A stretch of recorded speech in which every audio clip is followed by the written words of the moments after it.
Hello and welcome. I'm Patrick Curtis, your host and chief monkey, and this is the Wall Street Oasis podcast. Join me as I talk to some of the community's most successful and inspirational members to gain valuable insight into different career paths and life in general. Let's get to it.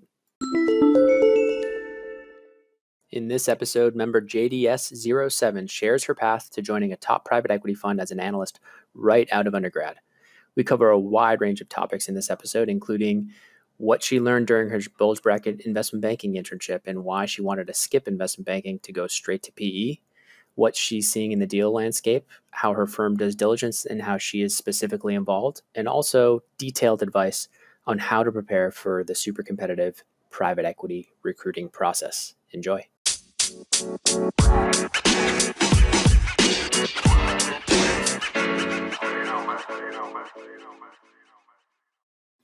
JDS07, thank you so much for joining the Wall Street Oasis podcast.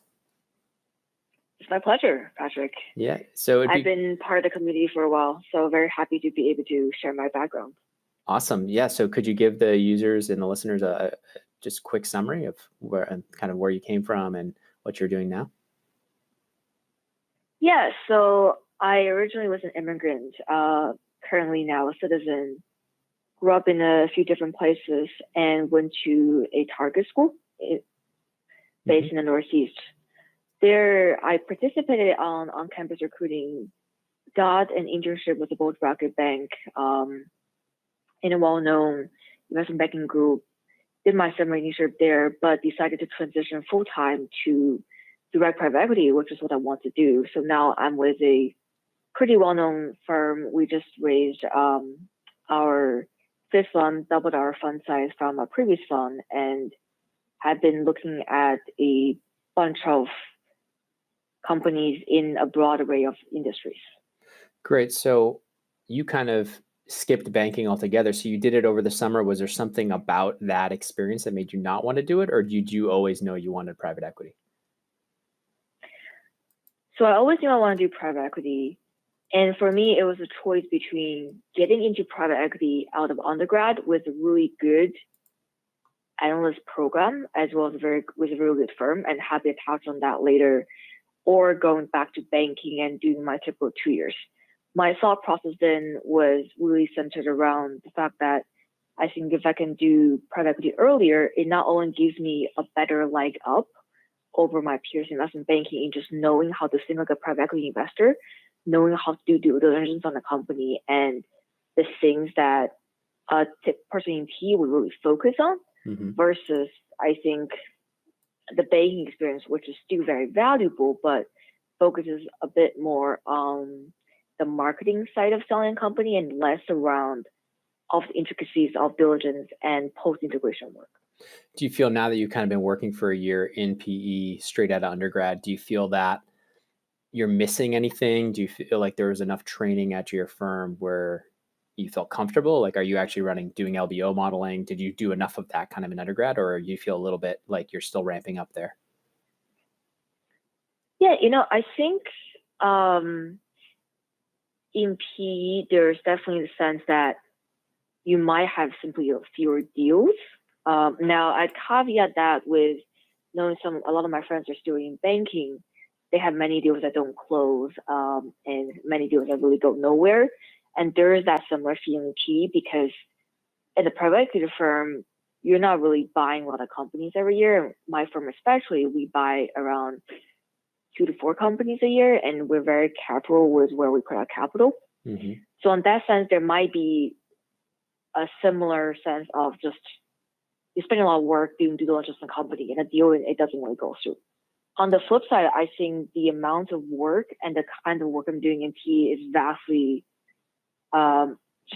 substantial than what I did back in my internship at banking, and also what I saw the first and second year analysts were doing then. I say this because, here I'm really owning all the models, I'm owning all the diligence streams, and these get very complex.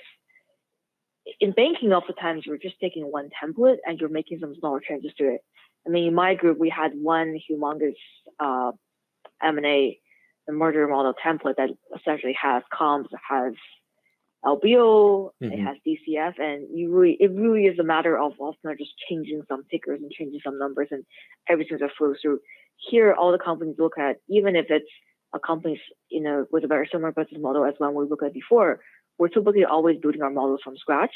Mm-hmm. Everyone has a different way of building things, and so here the learning opportunity is just a lot more. And I found that also senior data members give you more time to explain their views on companies, on industries, and there's a lot more nuances that we bake into our models as well. Things around tax distributions, various kinds of more complex, like maybe unit level modeling, more complicated revenue bills and so forth that I just haven't really seen. Like basically the operating models are more complex, more detailed, and it's far more complex. And the cases are far more nuanced because it's your money at stake. It's your money at stake. Right, exactly. Yeah. And the LBO mechanics are the same no matter what.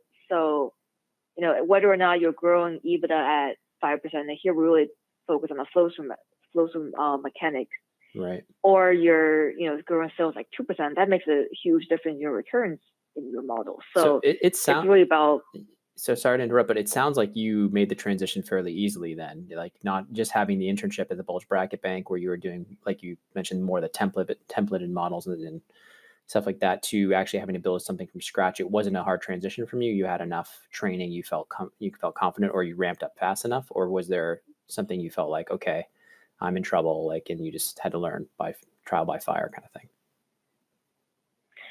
Yeah, I think it's a mix of really a latter and just a quicker ramp. I can honestly tell you that, especially because I was in a very niche group in my Bulge Bracket Bank. None of the models that I was looking at or dealing with really applicable here.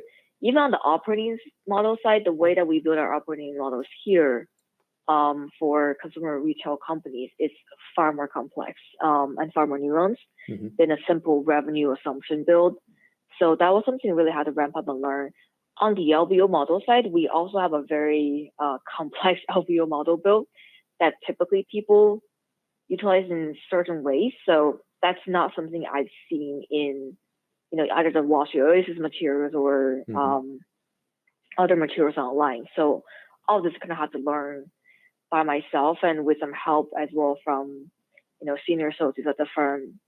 But I would say it's typically at my firm, you're given as much as you can prove that you can chew on. And if I just want to say, hey, I want to get this modeling rep, or I want to have experience doing this, then you're typically able to get this experience. And that's been a really valuable part of my growth here. And I assume that's because you guys are coming right out of undergrad. They understand you're just, quote, you're not like a pre-MBA associate, you're an actual analyst, coming right out of school. So they are a little bit more supportive, or have you talked to other friends at other similar kind of private equity analyst programs? Is it similar? Yeah, I think it's, I should say that there aren't that many well-known private equity analyst programs, period. Right. I have talked to a couple of friends who are somewhat transitioning to one, and I can say that I feel like their job is often not as technical. What I found is that, and during my recruiting process, I interviewed with probably 7 or 8 private equity firms for analyst positions.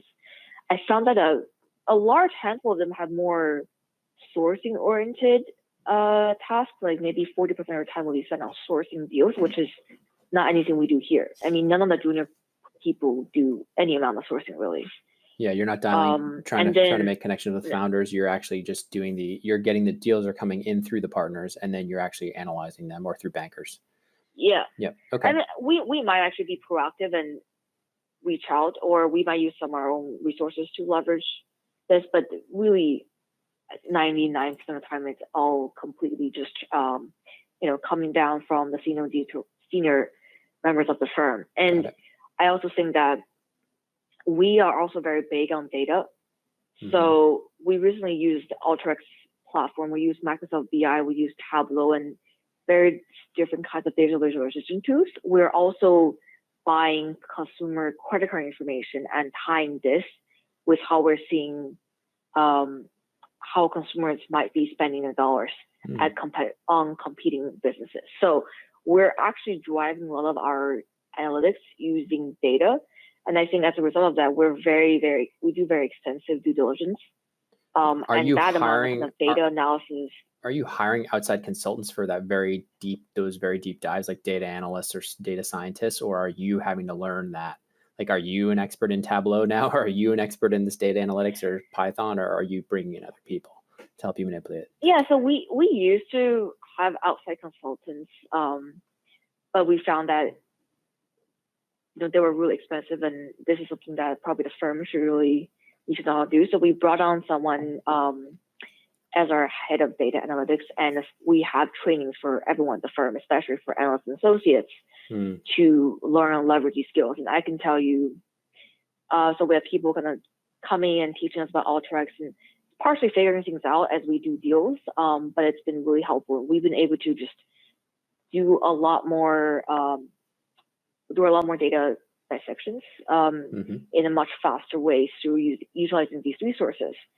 And we really just do a lot of due diligence. I mean, it's oftentimes like a leave no stones unturned process. And I think that's been the most valuable learning, even beside the modeling, because all of our learnings from these analyses are what gets put as input in our model. And that's what better informs us about how we think about the company's, financial health. Yeah, I'm really kind of surprised. I guess when you get further along in a process, it's important to do all those deep dives. But from what I've heard, oftentimes it's outsourced. Oftentimes it's more kind of just checking the boxes. And then what really comes down to is the deal dynamics. Like, are you actually able to win an auction of some sort, because there's so much capital chasing so few deals?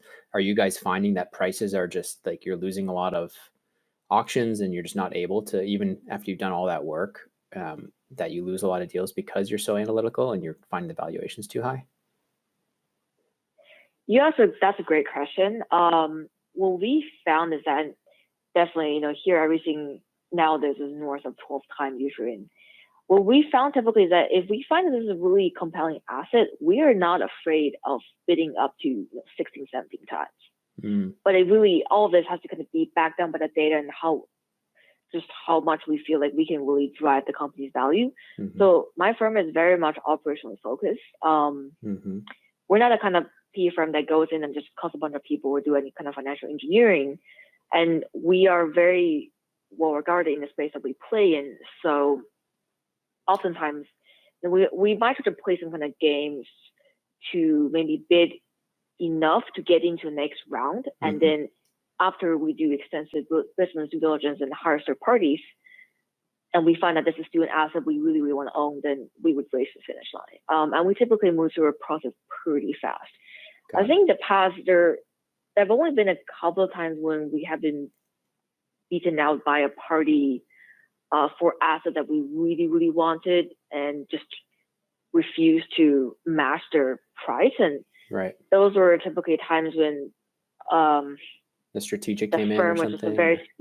We're like a very special kind of firm who would essentially just outbid everyone and preempt the process entirely without anyone's knowledge. And that's happened a few times, but typically if we lose a process, it's because we just felt like where this asset will ultimately end up trading at is not where we think we can get a very high return that we're trying to underwrite. Are we wrong? Are we right all the time? No, but I think we've typically hit a lot of these points of the mark, since we see a lot of companies that we looked at in the past come back to auction again. So that's been a kind of interesting process to see whether or not we made the right choice in passing on the company. Yeah, that's always fascinating when you can look back and be like, well, I'm glad we didn't get that deal done, or I'm happy. I wish we had gotten that one, right? Hindsight's 2020. But real quick, I'd also like to so when you're paying up to those types of multiples for these businesses, obviously there's some strong growth prospects and the like. Are you able to get much more leverage? I know back when I was in private equity, things were closer to trading around 8 to 12 times, not 15 to 17, and that was still considered booming time. It's 15 to 17. Maybe you're dealing with slightly smaller companies that are faster growing, but are you able to? Are the banks coming along for this and allowing you to keep your equity checks small? Are they coming in at 6, 7, 8 times? Or are they staying conservative? And how is that kind of capital structure shaking out in terms of how these deals are being closed? Yeah, I think we've typically been able to leverage, say if we're buying a company at 12 times, we've typically been able to leverage it up to at least 6 or something, even 6.5 times. Our own portfolio companies, we're actually really good at getting very low rates for our debt. And I can tell there have been some companies that we've even proposed leveraging up to ultimately 8 times. So that's kind of 8 to 10 times, and that's really outside the norm. But we've found that generally the lenders are pretty bullish alongside their PE partners, and that might also be just part of wanting to do, get a slice of the pie. And this late in the cycle, is there any sort of fear or pullback, or is there any sort of cooling on that, or are people kind of just plowing right ahead? And this is, June 2019 we're talking here. So are people a little nervous with all the, the trade wars and all this stuff going on that's kind of creating a little bit of fear in the market? Is that kind of translating to debt and private equity, or no? Yeah, I think there's a little bit of that. And so the conversation that we usually have with lenders when we're asking them to take a look at the company with us is typically around the cash flow profile of the company and just its general stability. And we always kind of model a sort of downside case as well. And we also model a sort of a more upside case. And I think what we found is that if we think that this company can really sustainably be levered at 6.5 times, then we're able to convince lenders to get us there. If we don't even think that we would be comfortable levering this thing at 6 times, maybe it's more 5.5 times, then lenders will typically be more comfortable, because we are really trying to our goal is to not kind of maximize our equity upside of the company at the risk of leaving the company with zero cash. We typically want the company to have some cash left over for accretive M&A opportunities, or other kind of initiatives. Yeah. So usually the levers that we're aiming at is pretty much within the ballpark of a lender, I would say. And if we feel like we can be more aggressive with this deal because this company is securitized and has a consistently steady cash flow even during the last recession, then I think we'd be pretty comfortable levering up like maybe 7-8 times and can kind of get some of the lenders on board at least. So you could be more aggressive. With this, we haven't really, that makes sense. We just haven't seen that many issues yet, and I don't think the lenders or even us at this point, we feel like company valuations, at least entry valuation, will only tank because we think there might be a recession in 2020. What might get really much affected is how the company's cash flow profile might change and how that affects your ultimate exit multiple and the sort of market favor there. But at least on the interest side, we've really seen, then the lenders have been like, oh, well, we think, next year elections, Trump, who knows what will happen. We're afraid of putting on too much debt on the company. There hasn't been anything like that. Okay, that's interesting. Thanks for sharing. So in terms of, let's go back a little bit, talk a little bit about your recruiting, because you mentioned a little bit about how a lot of the private equity analysts recruiting processes were more about like sourcing. Were those specific interviews, were they asking you to like actually do I've heard from some of these sourcing places where like they'll have you do a mock call for like a CEO and see how you sell them or introduce yourself. Did they have you do any of that type of stuff, or was it LBO modeling tests, or was it all fit? It'd be great to get some specifics that we could share with the listeners around the private equity interview process for coming straight out of undergrad. Yeah, so I think I should say on the technical side, very few would even have you sit down for a full model test. That's typically for the associate stage, and that's also part of the reason why I want to get into private equity earlier, because the associate interviews are so much tougher. At my firm, for example, the associates are basically sat down in front of a blank Excel and asked to build a three-statement model, come up with a sort of case study, given a sim of a past company we invested in for 3-4 hours, and just build from scratch. Typically, what I found is that throughout the firms I interview with, it's a lot more of first talking about your summer internship experience, and that's a very big part, especially if you interned at an investment bank or you interned in consulting. So talking about your deals and being able to articulate the pros and cons of a particular any kind of M&A deal, why you would invest in a company, why you would not invest in a company. And then a lot of questions were centered around how did you prepare for that? What specifically? Like, how did you prepare? Like, did you just review your deals before you go into that? So after the summer of your IB internship, you're like, okay, I have private equity analysts interviews coming up. I'm just going to review my deals. Did you prepare like cheat sheets? How did you kind of get ready to think as an investor rather than as a banker? Yeah, so I wrote out a very long guide about my deals, kind of all the financial metrics there, the relevant metrics, revenue, EBITDA, and I only had a pitch that was sort of a final project, so it wasn't anything live, but I was able to spin it as if it were a real deal that I did a pitch on, and really talk about synergies, financial metrics, and qualitative and quantitative metrics for why this would make sense. Yep. And also risk factors that might rise, as well as any mitigants to it.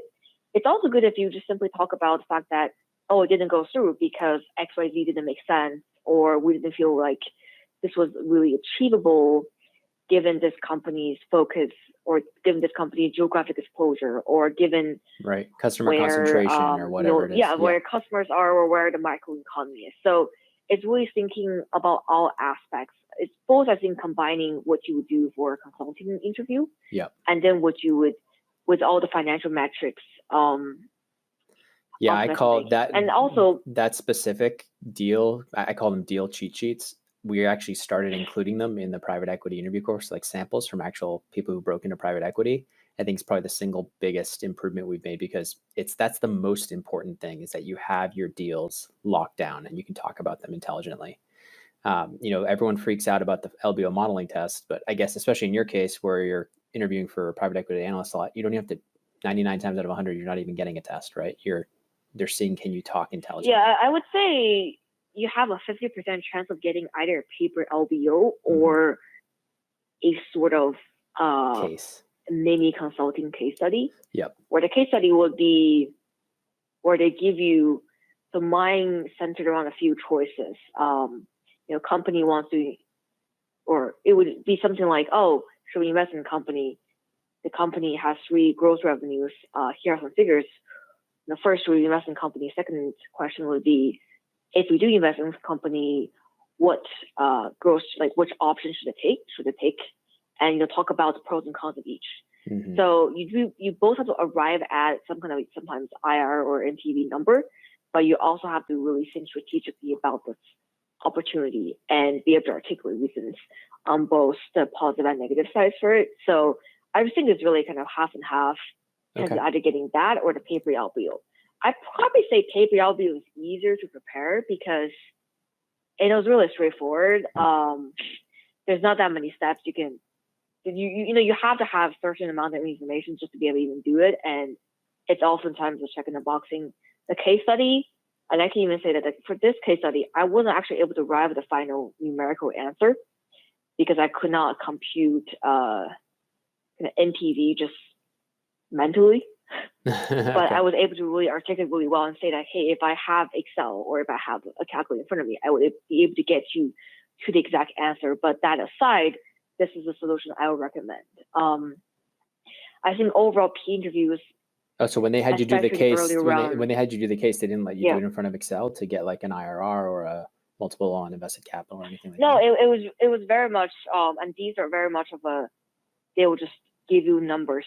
Okay. And they'll sit in front of you and just give you numbers, and you're expected to either do some quick mental math or you're going to write it down on a piece of paper.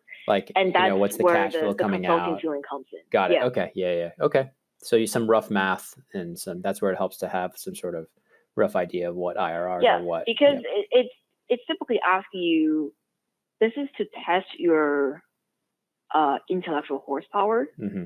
So analyst programs, they're not expecting to know a lot of things as you would if you were recruiting for an associate position, regardless of whether or not you actually know anything.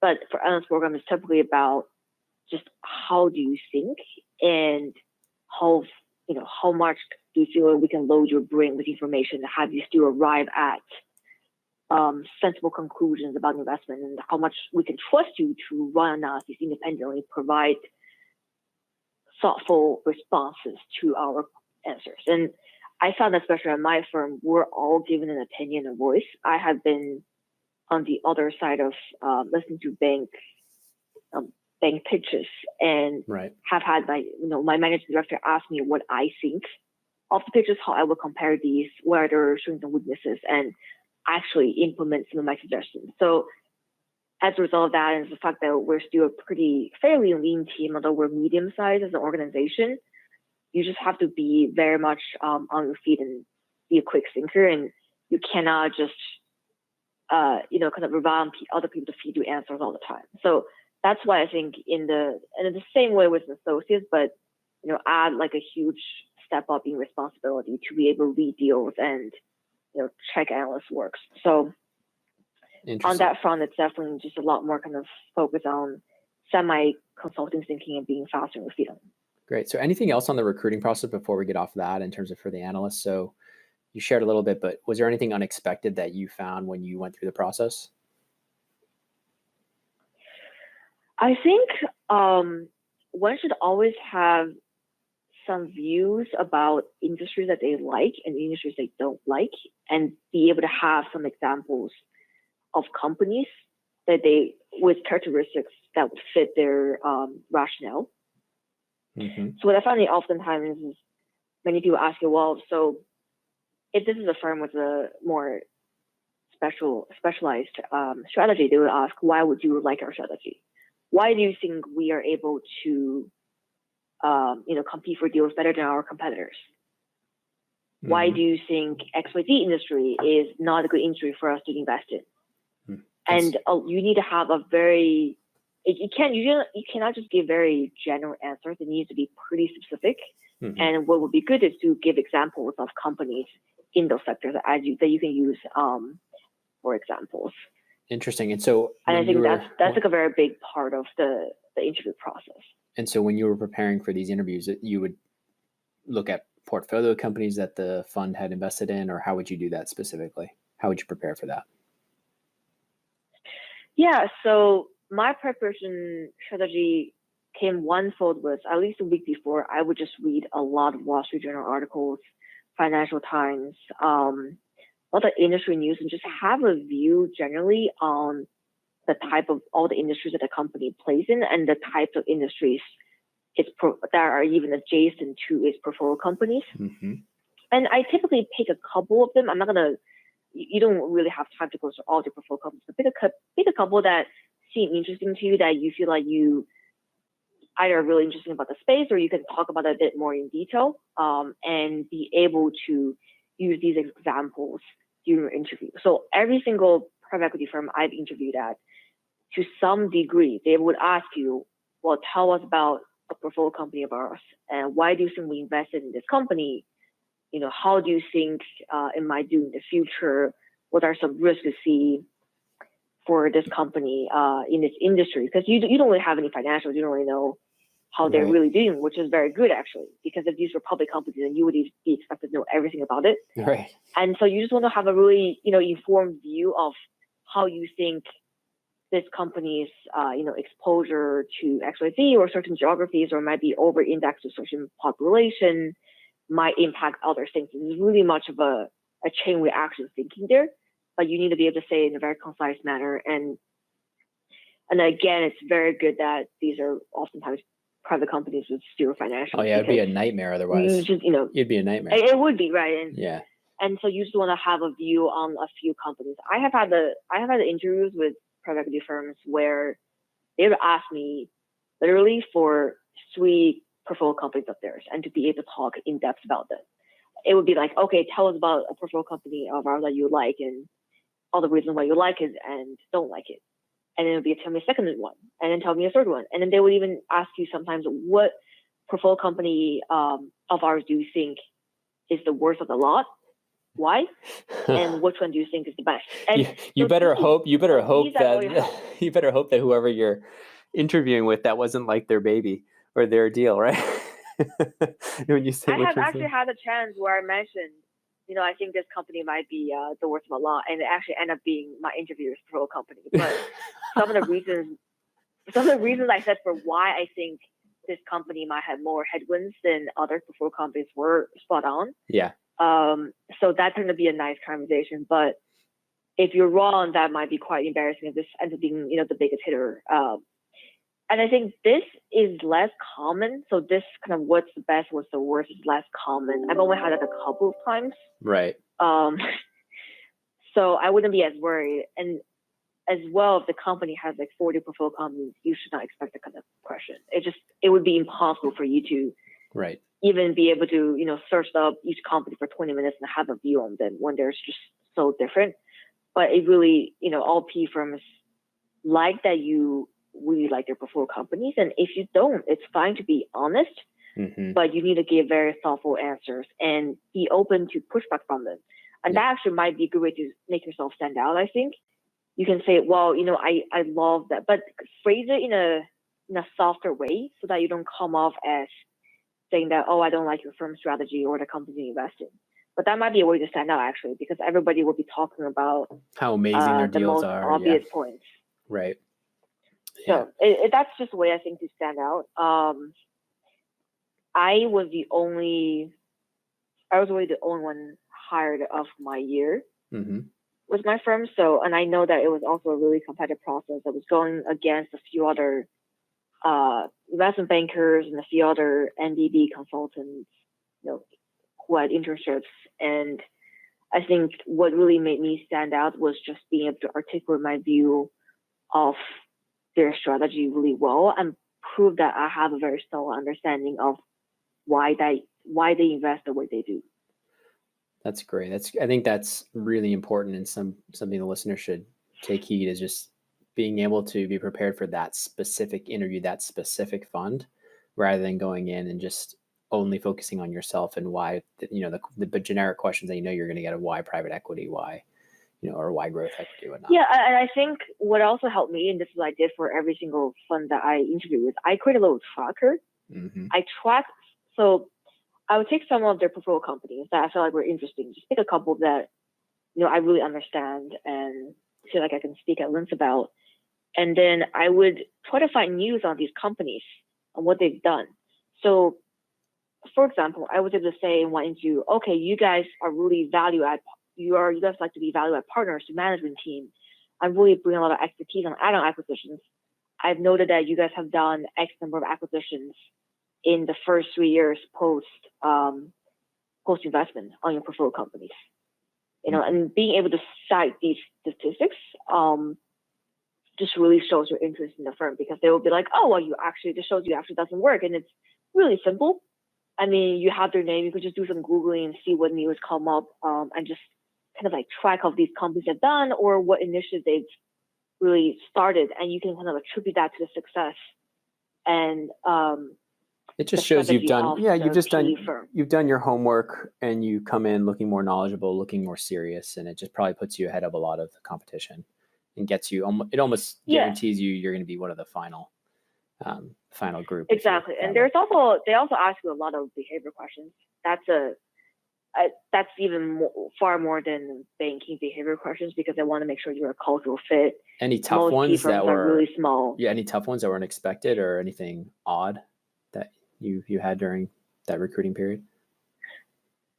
Yeah, I think honestly, I never really prepare for behavioral questions. I really just have it down for my tops, my strengths, and then maybe 2 weaknesses. Curious, did you have stories? A couple of maybe case studies. Did you have stories that you would pull from for those strengths rather than saying, I am a hard worker, I am so blah, blah, blah? Would you kind of try to layer in stories? Okay. Yeah. Because I always tell 100%. candidates to do that. Yeah. Right. You always have to say, well, my story might be like, well, look, I'm a really hard worker. Give an example. And then when I was in school or when I was growing up, give the examples that really just shows the fact that this is who you are. And for your weakness as well, you always want to tailor to, and recognize that I have this weakness, and that it's usually something that's not, quote unquote, a real weakness. But since then, I focus on improving this area through XYZ, and just it's a very simple kind of a 20-second answer, but that's almost like a check in the box thing as well. That you were able to just had that be done with. What's also really useful is to be able to kind of guide the interview as much as you can, and you can do that through trying to find some commonalities with your interviewers, or in some cases, and this doesn't really happen with all interviews, being able to tailor an answer and turn that into a question afterwards and turn that into a discussion. Then it goes really smoothly, and you're able to control what you guys are talking about, and also lessen time for them to ask you some question. Can you give me an example of that? So you're talking about like just try to, if you see that they're going a specific direction, kind of just try to take that and kind of run with it, or is there a specific example you could give us? Because I think I agree with you, but that's a skill that I don't think is obvious to a lot of people.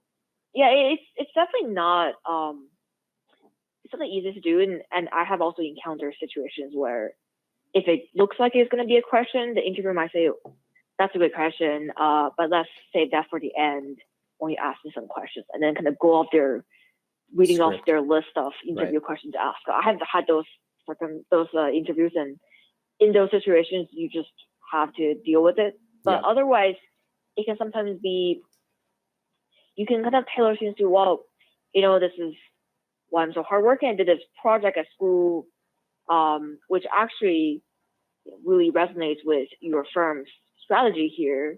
And, use these little ties and these stories to be able to make a connection to the firm. And that might end up being a little bit of a conversation. Yeah, and that really ties to your firm strategy here. Like I've noticed that, for this portfolio company, you were able to really partner with management, and that's something that I really believe in as well. These little ties, and this is not the greatest example, but I think being able to turn a little response into something that's more like a little, you're use constantly, a little story as a stepping stone. You're using your story, but then also continually tying it back to the firm somehow in terms of commonalities, in terms of trying to show that you're the right fit for that position. And always coming back at how it's prepared you for this specific role, how your stories and how your experience in the past, even if you're, I guess, in undergrad, which is pretty incredible to be able to do that straight out of undergrad. So, Sarah, go ahead. Yeah, I would even say that it's sometimes less about how well positioned you are to join the firm. I think some firms feel some kind of pushback around just overselling yourself. Yeah.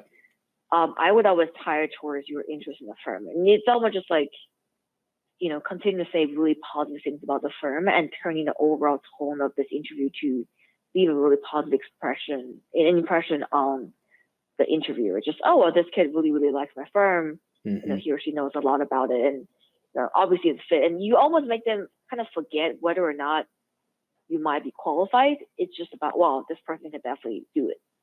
He or she is definitely someone I want to have on my team. And even if he or she is not the smartest person or knows all the things, we can train them. It's fine.